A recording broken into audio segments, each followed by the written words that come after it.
So the meat show is coming to you from Austin, Texas this time around, and we're in front of Franklin Barbecue, which is definitively the best brisket to be sold in Austin. However, look at that line.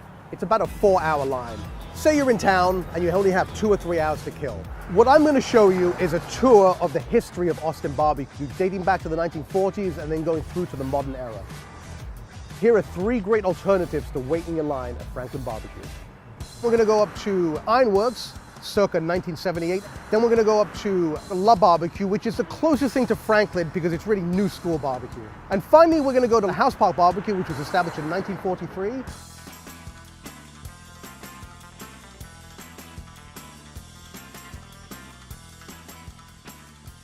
This is February 7, 1985.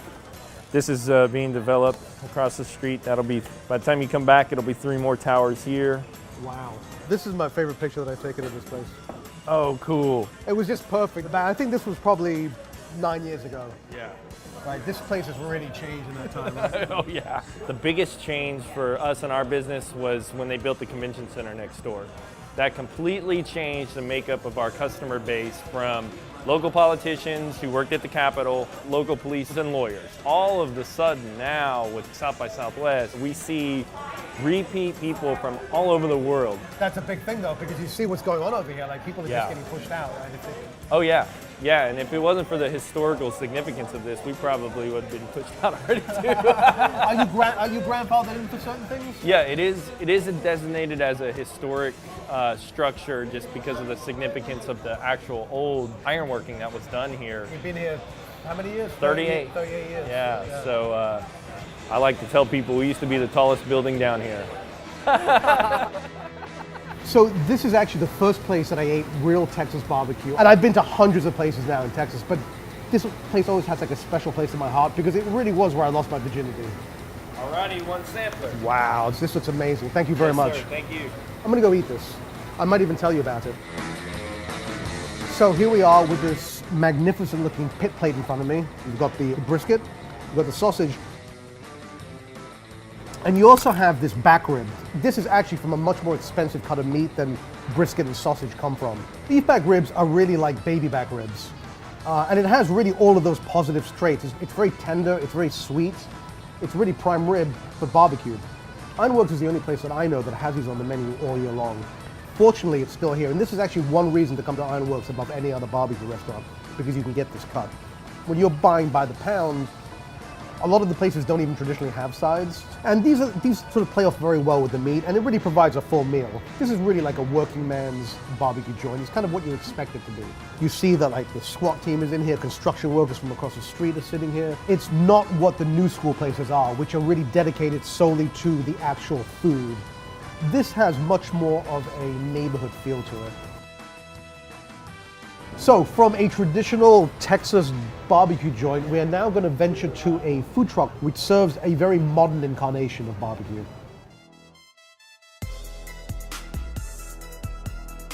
You and I have talked in the past about traditional barbecue, how much we love places like Louis Miller and Taylor Cafe and all of these places. Yeah, so we've kind of like taken that and kind of like played around with it a little bit more, you know what I mean? Dishes that you might not see traditionally, right? Exactly, yeah, Different like meats Frito pies and all that. Yeah, exactly. Yeah. And yeah, I love Franklin. I've waited in the line many times. I would do it again. So if you don't have as much time to necessarily like wait in line, I would do a little barbecue crawl if you can to like some of the places.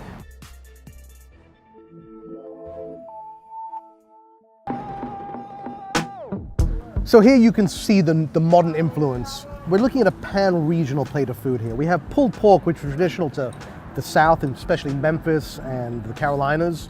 There's something here that looks like a Kansas City burnt end, and indeed that's what that is. It's a burnt end, which is the flat of the brisket that they chop off and then refire. You can see the rivulets of fat just running through this thing. It's just supremely tender. And then the caramelization on the outside, I mean, so the sausage is made in-house for them. It's a pork and beef blend, which you don't find that often in Texas because beef is king here and most sausages are just beef. We have pork spare ribs cooked in a manner not unlike what you might find in Memphis, Tennessee. Do you see how my bite mark is readily apparent in this rib? You want this firmness. You want to know that this is meat. So that, my friends, is a sign of good barbecue. John Lewis, who founded this place, worked under Aaron Franklin. So there's obviously a lineage there. And you can tell structurally, looking at this brisket, the dense, dark crust. It's really, it's like the color of night. I mean, it's pitch black. This is a result of really going in and just experimenting with it. So if you look at the smoke ring, you can see the pronounced penetration of the smoke. And then you can see the lightness of this brisket. I mean, it's held together by a mere rumor of collagen, right? That has just been all rendered down to gelatin. There's an unctuousness to it that you don't really find in the old school places. This has been really geared towards modern palates, and modern palates like fat. The way that barbecue evolved, it wasn't people weren't decided to make delicious food. It was really an outcome of preserving meat and of butcher shops. This is a much more conscious and deliberate culinary expedition. These guys are really taking a traditional food and trying to really make it into the modern world and make it as sort of delectable as they can. And they've done it. This is delicious. What this place lacks is any sort of patina, any sort of history. This place will be open in 50 years, but you come here for the brisket, you go to the other places for the history.